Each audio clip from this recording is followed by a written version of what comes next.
Hi friend, आज मैं आपको बताने वाला हूँ कर्नाटका इशूड मैरिज सर्टिफिकेट पे स्टेप बाय स्टेप अपोस्टाइल किस तरह से किया जाता है। देखो, आज है मेरे पास Karnataka government of Karnataka issued marriage certificate है। उस पर स्टेप बाय स्टेप किस तरह से अपोस्टाइल किया जाता है आज मैं आपको बताने वाला हूँ। कभी भी अपोस्टाइल करने के लिए इस तरह का ओरिजिनल मैरिज सर्टिफिकेट चाहिए होता है और उस पर मैरिज रजिस्ट्रार का इस तरह का स्टैंप और साइन होना ज़रूरी है, नहीं तो अपोस्टाइल नहीं होता है। आजकल काफ़ी document digital issued marriage certificate आते हैं, तो उसका कलर कॉपी निकाल के उस पर अपोस्टाइल होता है, नहीं तो इस तरह का original marriage certificate with marriage registrar का स्टैंप और साइन होना ज़रूरी होता है। और ये मैरिज सर्टिफिकेट हमेशा इंग्लिश लैंग्वेज में होना चाहिए। अगर ये इंग्लिश लैंग्वेज में नहीं होगा, उनका कर्नाटक का लैंग्वेज में होगा, तो उसको इंग्लिश में ट्रांसलेशन करके फिर अपोस्टाइल करना पड़ता है। और काफ़ी बार ये मैरिज सर्टिफिकेट काफ़ी लोग लैमिनेशन करके रखते हैं इसको अच्छे से सेफली रखने के लिए, तो बैक साइड से हम लोग लैमिनेशन रिमूव करके उसके बैक में अपोस्टाइल करते हैं। कभी भी ओरिजिनल सर्टिफिकेट के बैक साइड पे अपोस्टाइल होता है। अपोस्टाइल कभी भी जेरोक्स कॉपी, कलर कॉपी पे नहीं होता है। काफ़ी लोग बोलते हैं मेरे पास अपोस्टाइल के लिए कलर कॉपी है, जेरोक्स है, उस पर अपोस्टाइल कर दीजिए, ये हो जाता है, मेरा इसने किया था उसने किया था। ऐसा कोई रूल है नहीं। हम लोग बहुत साल से अपोस्टाइल करते हैं, 12-13 साल से। तो ओरिजिनल डॉक्यूमेंट के बैक साइड पे ही होता है, जेरोक्स कॉपी पे, कलर कॉपी पे नहीं होता है। अगर डिजिटल होगा तो उस पर होता है, नहीं तो इस तरह का ओरिजिनल लगता है।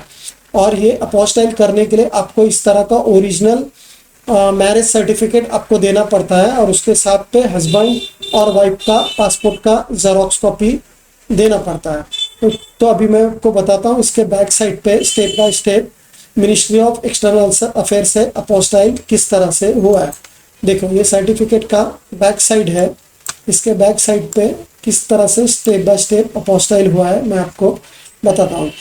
अपोस्टाइल अटेस्टेशन करने का सबसे पहला रूल होता है, हर एक कंट्री, जितने भी वर्ल्ड में कंट्री है, उनका अपोस्टाइल या अटेस्टेशन करना है, उसका सबसे पहला रूल होता है, उसको पहले नोटरी करना पड़ता है। देखो यहाँ नोटरी, सबसे पहले एडवोकेट से, कोई भी इंडिया में कहीं भी से भी आप नोटरी कर सकते हैं। इस तरह का पहला नोटरी गवर्नमेंट ऑफ इंडिया, देखो यहाँ लिखा हुआ है नोटरी।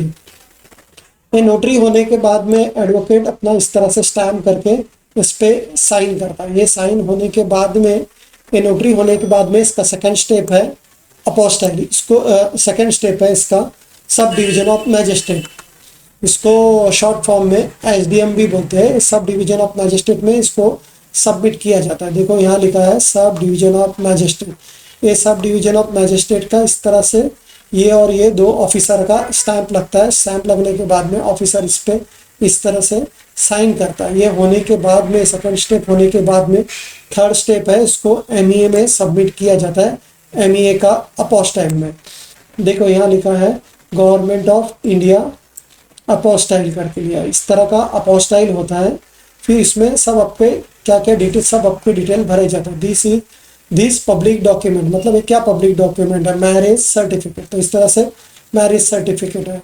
और आगे किसका है, sign and issued by marriage registrar का जो आगे साइन और स्टैंप है उस पर ऐसे लिखा जाता है। फिर ये कहाँ से इशू है, न्यू दिल्ली से, और इसका डेट इस पर मेंशन होता है, क्या डेट पे इसको इशू किया हुआ है। और ये किसने इशू किया है, मिनिस्ट्री ऑफ एक्सटर्नल अफेयर ने। और उसका एक यूनिक नंबर होता है जिससे ये ट्रैक किया जाता है कि ये ओरिजिनल है या नहीं।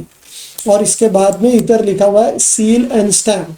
सील एंड स्टैम्प मतलब MEA वाला अपना सील और स्टैम्प, और ये सिग्नेचर लिखा हुआ है, यहाँ सिग्नेचर करता है। ये MEA का देखो उस पर सील एंड स्टैम्प है। MEA मतलब मिनिस्ट्री ऑफ एक्सटर्नल अफेयर। देखो यहाँ लिखा है ministry of external affair new Delhi.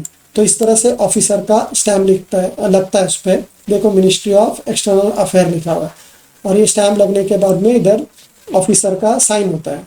और ये डॉक्यूमेंट जो मैरिज सर्टिफिकेट किसके नाम पे है, मतलब हस्बैंड वाइफ का नाम है, तो इसमें हस्बैंड या वाइफ किसी का एक का नाम इसमें आता है। इज इशू टू, किसको इशू किया, यहाँ इसका नाम आता है। ये मैंने आइडेंटिटी छुपाने के लिए इसको ब्लर किया है, तो यहाँ आपका नाम आता है, तो आपको पता चलता है कि मैरिज सर्टिफिकेट आपको इशू किया है या नहीं, तो आपका इधर नाम दिखता है।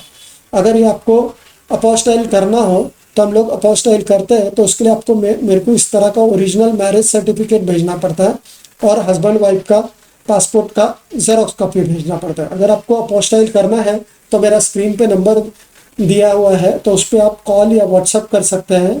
अगर आपको मेरा ये वीडियो पसंद आया तो प्लीज़ इसको लाइक और सब्सक्राइब कीजिए, जिसके वजह से आपको अटेस्टेशन, अपोस्टाइल, जो भी ट्रैवल रिलेटेड हमारा इंडस्ट्री है तो उसका ट्रैवल रिलेटेड आपको अपडेट मिलते रहेगा। Thank you.